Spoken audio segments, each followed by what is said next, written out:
Frederic, the resurrection of music. Now, some of you out there might be going, what?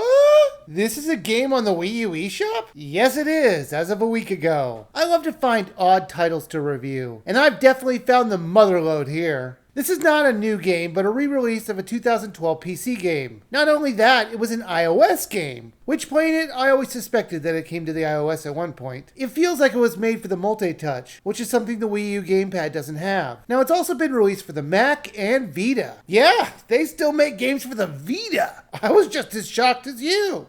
Now it's out for the WiiU EShop. So is this title worth your time, or should this pianist go back to the grave? Now I do want to say first off that the first problem I have with this game is the lack of TV viewing. Now you might be saying, oh, I can see this on the TV and you can see it on the gamepad, but that's not what I mean. You only get to see the aftermath of me playing. Personally, I think the game would have been better if while people were watching me play, they could see the notes that I'm trying to press to the music instead of just some repetitive on-screen cutscenes and a percentage of how many points I get on a note. I'll show you the occasional footage of me playing the game on the Wii U gamepad, but the problem is my hand is going to be in the way a lot of the time, so it makes for bad recording footage to watch. The whole concept of this title is, what if Chopin was an undead corpse who came back to our world in present time, and he travels the world in a golden carriage and magically shrinking grand piano so he can battle the musical villains of our world? Yeah, there's so many problems with that whole concept. Why is he an undead corpse? Why does he have a golden carriage that flies him wherever he wants? Because I don't remember that in the stories of Chopin. And why does nobody freak out over a musical legend coming back to life? You might be saying, oh, no one knows it's him. Oh, they know. In Japan, they even make him do a concert, and a bunch of people show up and record it with their cell phones. No one's freaking out of this pale, obviously dead man walking around. And of course, when he gets to America, and it's New York, he meets some terrible rap gangsters who decide to rob him. Nice F you to America there, publishers. Now, the story is told out through somewhat animated cutscenes. There are a lot of them. In fact, I would say there was just a little bit less story than gameplay, but just a little bit less. And I actually like that. I really enjoyed the story. As odd as it was, it kept me entertained. And I kept wondering how much more batshit crazy could this story get? And every time I thought they couldn't get any weirder, they drive it up a notch. Now, this is a music game, but that's not probably too much of a shock. You have to press the piano keys at the right time when the notes flow over the keys. There are black and white keys that you're going to need to press, and eventually you may have to move your finger from one side to the other when the note asks you with an arrow, or you may have to hold down a key when you see a line behind it. If you've ever played Guitar Hero or Rock Band, the whole game's mechanics should feel very at home to you. However, if you've seen my previous reviews, you should know I'm absolutely terrible at these type of games. And this is no different.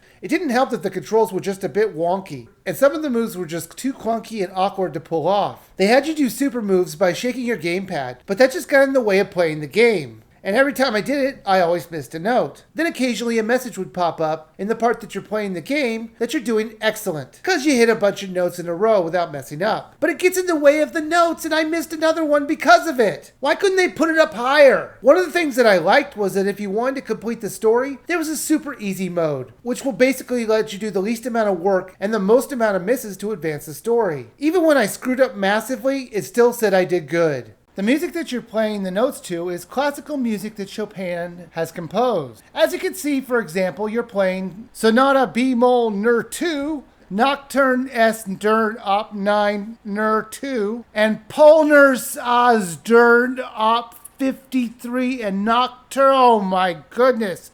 Now that he's in the modern age, he needs someone to talk to him about modern song titles. Hey Chopin, thanks for calling me back. We had some problems with your song titles. What's the problem? People are searching for them in Google so they can get them, so they can download them, so we can make some moolah. But the problem is their searches come back with some pretty different search results. So we're going to need to change some of your song titles ASAP. What? I was thinking something simple. No, I don't think A Midnight Ride in the Summers of Days is a good one. How about The Cat Went Up the Tree?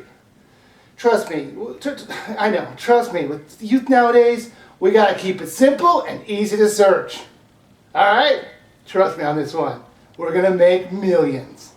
there are 3 other difficulty levels, and the next one up is normal. But it might as well be don't even bother with its difficulty level, as the difficulty level spikes up crazy hard. And for someone like me who's terrible at these type of games, it was very annoying that the other mode, which was called Arena, was locked until you beat the game in normal mode. Since that wasn't going to happen, I'm just going to assume Arena was just like pick a bad guy and play against him mode. No idea if it's any fun because the creators thought it'd be too good for any non-easy player to access. Frederic, the Resurrection of Music had potential. It was too bad that in the 2 years they made this game, they didn't perfect the controls. The story was odd, but strangely endearing. You'll never know where the story is going, mainly because I'm convinced that a group of people all got together while drinking one day, and then they each wrote a chapter, and then jammed it together to make one story about a zombie Chopin who just wants to make sweet music for the masses. But anyways, the game was okay though. So is it worth a buy? This is a difficult one. There is some replayability with the other difficulty levels, and maybe in that mythical arena mode that I wasn't able to test. This isn't like Just Dance or even to a very, very lesser extent Country Dance. You're going to most likely not know any of the songs or even care about them unless you love classical music. So unless you really enjoy that type of music, or if the price was to come down a little bit, I'd say you should probably just skip it.